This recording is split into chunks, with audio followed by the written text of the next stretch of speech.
好，我係李思琪，我係胡依琪，我哋係廣東電視台珠江頻道比基尼大賽嘅選手，好開心今晚由我哋為大家報道歐錦賽比賽場地嘅天氣情況。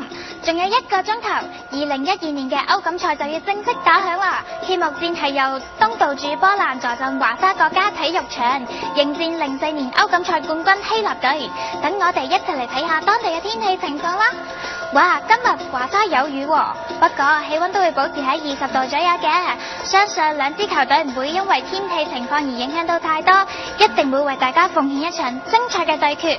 下面就由我嘅 Pala 為大家介紹第2場歐錦賽比賽嘅天氣情況。好啦，多謝思琪。今晚直播嘅第2場比賽將會喺波茲南市競球場舉行㗎，係由俄羅斯對陣捷克㗎。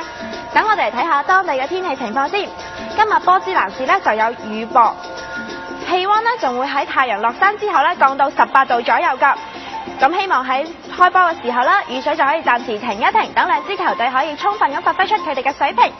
好啦，今日嘅賽場天氣就報道到呢度。我係胡依琪，我係李思琪，多謝大家對我哋嘅支持。下面嘅時間就交翻俾我哋嘅演播室。